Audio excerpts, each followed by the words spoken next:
Hi, Celso from Guara.ca here. If you don't know, HueForge is a way of you 3D printing to the images, and it gives a very nice 3D, almost like wood burning effect. It's very nice for fridge magnets, uh, gifts. I use it a lot for family stuff and for like cake toppers on my kids' birthdays and things like that. But sometimes it's not that easy to get the results that you want if the colors are too close or they have similar luminance values, or you want a darker color to be on top instead of a lighter one. So I came up with this way of painting. It's not really new, it's just applying existing techniques to a new software. So my son's birthday is coming up, and we're gonna do a little game where you throw the pizza on the pizza box for the kids.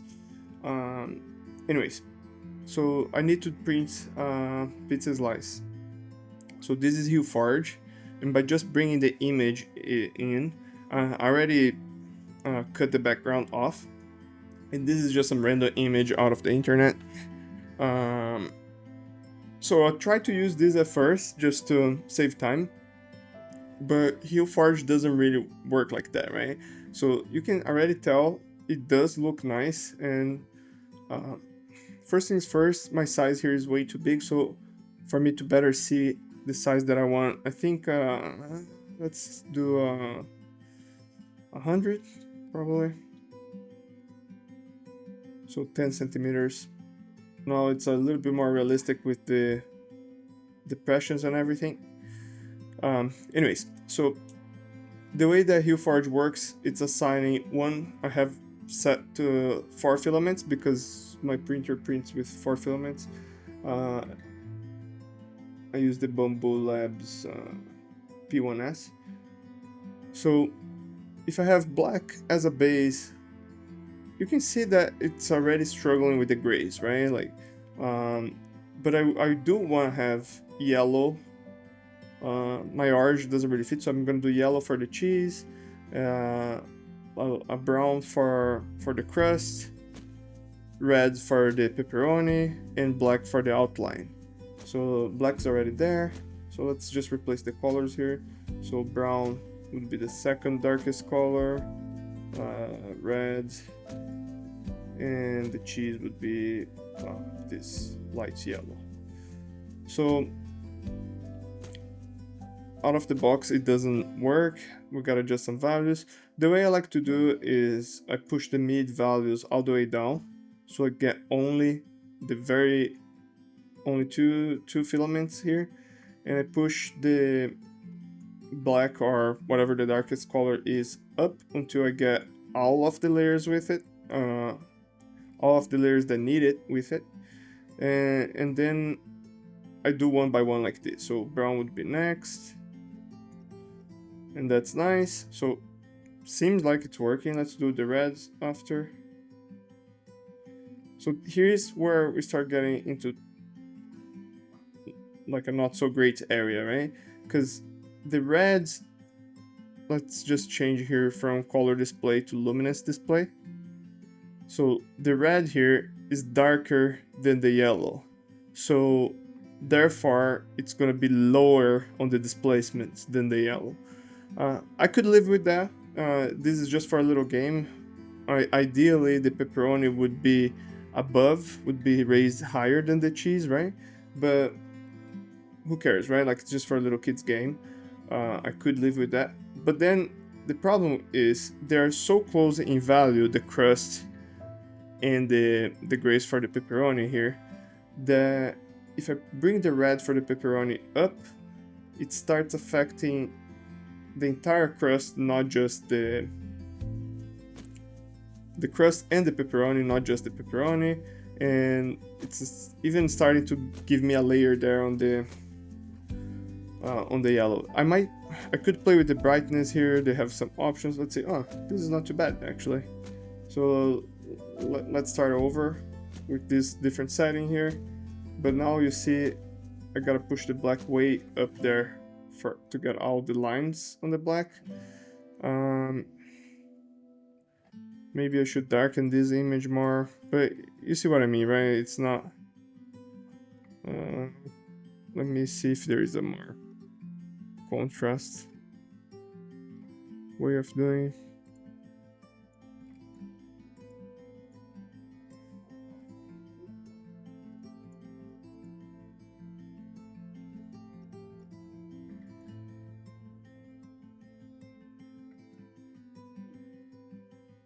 Not really, right? Like it does get better and worse depending on what I'm doing, but at the end of the day, it's not really doing what I wanted, and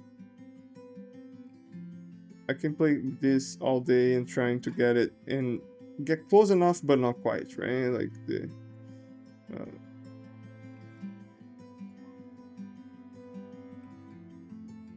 I could have the this wouldn't be too bad, but again, same problem, right? Like the crust and the pepperoni are the same color. That's not what I set out to do. So let's go to Photoshop and see how I would paint that from scratch. Okay, so here in Photoshop I have my reference image here. I'm gonna put that on the sides.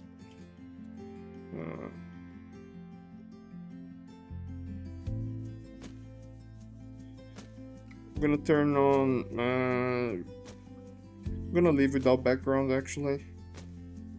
Create a new layer for my painting. And I have another layer on top, so I have two empty layers here. First one is gonna be the beginning of my painting,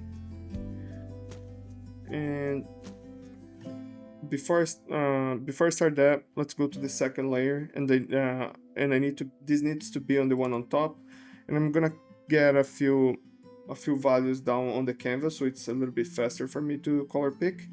So basically, I have 4 filaments, so I'm gonna choose 4 colors, right?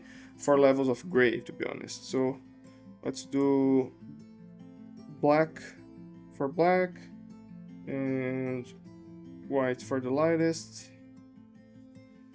So pretty straightforward so far. When I get like one, I'm gonna get one gray here, like one on the 1/3 mark, and another gray here on the 2/3 mark. So this is the darker one, and now the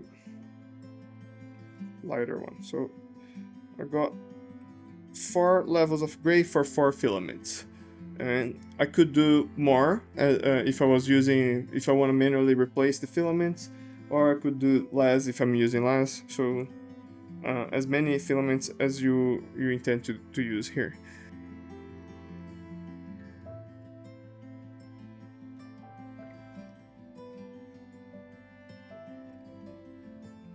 I'm gonna create a new layer, place it underneath.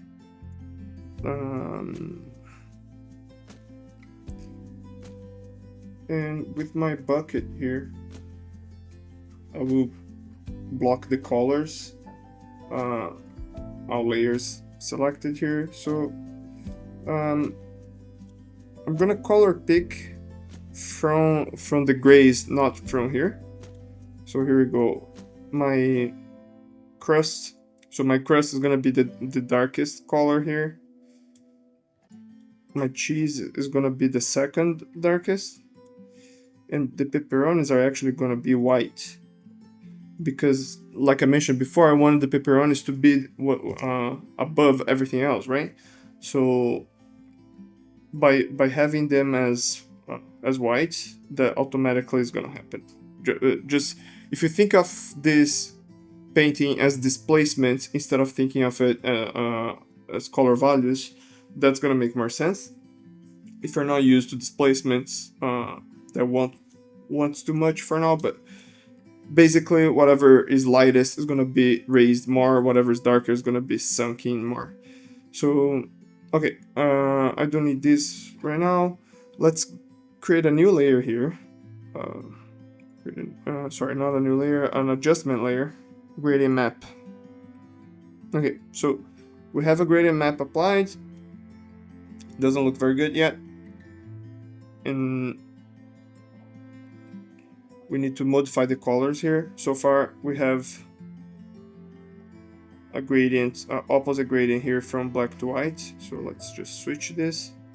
Okay, so what this is gonna do, it's gonna assign a color value for each luminous value. So this one, I want black to be black, so black it is. On this one,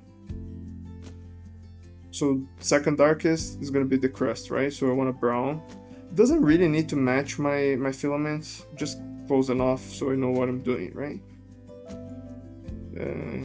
Brown. The light grays are gonna be the yellow, right?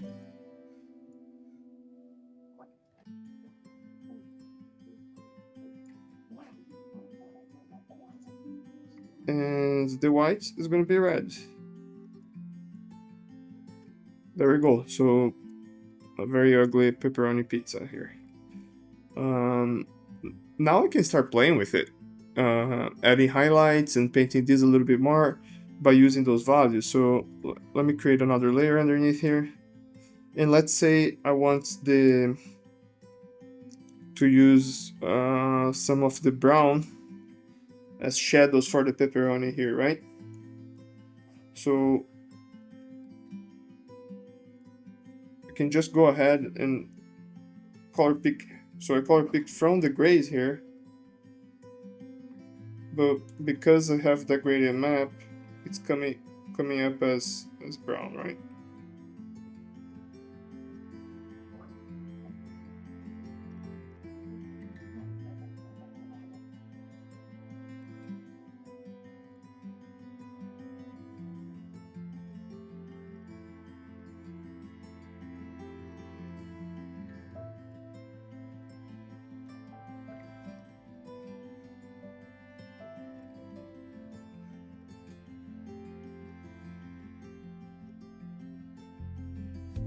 And now before I export, I can't forget to do that. Let me just turn off my gradient layer.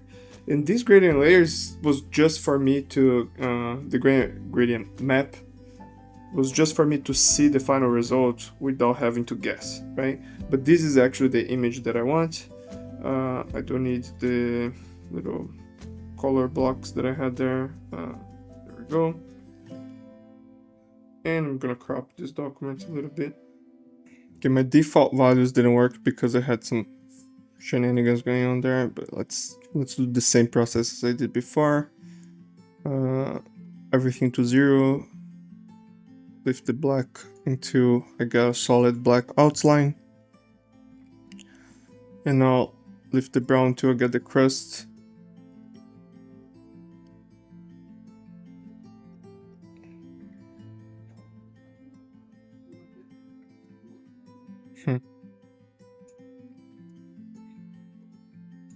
I forgot that I had the red higher. I do. That's the process that I like to use, and I get confused, right? So I do have the reds on as the highest layer, and the yellow as one a little bit underneath, right? So that's pretty much it. That's what I like to see. And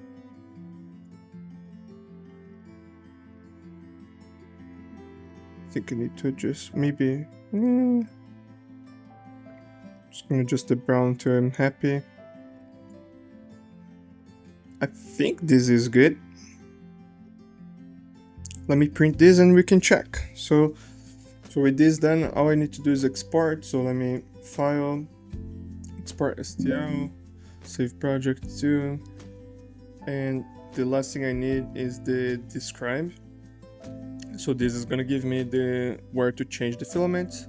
So let's go into the Bamboo Labs app and take a look. Let me import the mesh here first. I did make a little bit bigger than I originally said. So this looks weird, nothing to worry about. The PNG, like this first layer, this is not gonna print. It's just the image leaves some residue there. When you slice it, this disappears. The one downside is you might get some alerts if those if you print multiples and those parts are touching, but you can, I think I done ignoring it before and it printed fine. The colors that I have here are not the colors I'm gonna use because I'm printing something else right now. I like to follow the same order, so black on 1, brown on 2. So let's start with black by pressing 1. It already applies there. I'm gonna change here my nozzle because I'm gonna print with the 4mm nozzle, 0.4. My settings here, I have a HueForge specific setting that I found on YouTube, so can't remember right now what's different. I just copied whatever they said there. And slice plate. So after slices, I like to do a change here. Instead of line type, I'm gonna change this to filaments. So everything's black now. And then we go back to the HueForge describe thing. I'm gonna keep this on my second monitor so I can read, but that's what I'm using. And I'm gonna go down the layers into layer 6 and right click, change filament, brown, and then all the way to layer 13.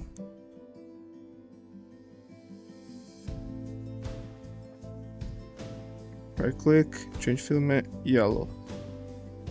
And it's not changing right now because I will have to slice it again. And then all the way to 23. And now red. And now if I slice again, it's gonna have the proper colors. It's gonna look a little bit different because it's not trying to guess the transparency of the material, it's just solid colors. But that's pretty much what I expected, and I like it. So